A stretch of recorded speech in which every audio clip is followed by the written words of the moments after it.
વડોદરા શહેરના સૂર્યનગર તરસાલી બાયપાસ નજીક રોડ પર ઊભેલી બસમાં ગળું ફસાઈ જતા 7 વર્ષીય બાળકનું મોત. વડોદરાના તરસાલી બાયપાસ નજીક એસી રિપેરિંગ વર્કશોપમાં જે.જી. ટ્રાવેલ્સની લક્ઝરી બસ સમારકામ અર્થે પાર્ક કરવામાં આવી હતી. ધોરણ 2માં અભ્યાસ કરતો 7 વર્ષનો દિવ્યેશ શાળાએથી આવ્યા બાદ બપોરે પ્રસાદ લેવાનું કહીને ઘરેથી નીકળ્યો હતો. રમતા રમતા દિવ્યેશ આ બસ નજીક પહોંચ્યો હતો. ઓટોમેટિક હાઇડ્રોલિક દરવાજો અચાનક બંધ થઈ જતાં માસૂમ દિવ્યેશનું ગળું તેમાં ફસાઈ ગયું હતું અને દબાણ આવવાને કારણે ગૂંગળામણથી તેનું મોત નીપજ્યું હતું.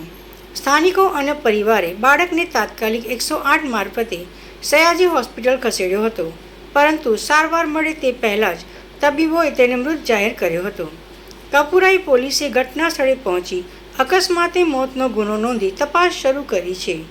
પોલીસ તપાસમાં ચોંકાવનારો ખુલાસો થયો છે કે બાળક દરવાજામાં ફસાયો તે સમયના 15 મિનિટના સીસીટીવી ફૂટેજ રહસ્યમય રીતે ગાયબ છે.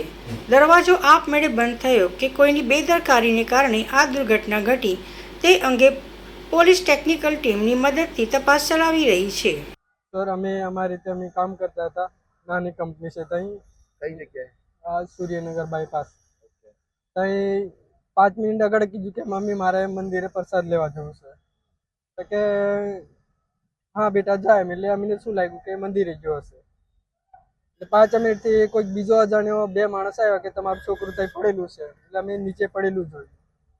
ત્યાંથી અમે જે બીજા ભાઈ હતા એમની કારમાં અમે ચાલો દવાખાને લઈ ગયા. એટલે અમે 108 આવી જઈએ. 108માં અહીં આવતા રહ્યા. થયું હતું એટલે બાળક એ એવું કેવું છે કે બસ છે જે એસી રિપેરી વાળા આવે છે ને ત્યાં એ એરલોકના દરવાજામાં આવી ગયેલું છે એવું કહે છે. અમે બી નહીં જોયું કે દરવાજામાં આવ્યું કે કેવી રીતે એમ નીચે પડેલું જોયું. હા. શું નામ છે તમારા બાળકનું? કેટલી ઉંમર છે? મારા બાળકનું નામ રાઠવા દિવ્યેશ કુમાર રાકેશભાઈ. એની ઉંમર હશે 7/6/2018 કે એવું કંઈક છે. એક્ઝેક્ટ નહીં ખબર. SR biogas energy.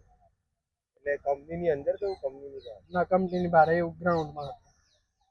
હા. કોણ ઠોકીને ગયું એવું કઈ નહીં? ના, ઠોકવાની આપેલી ઊભી રહેલી એમાં જ કંઈક થઈ ગયું. હા, ખબર નહીં શું થયું શું.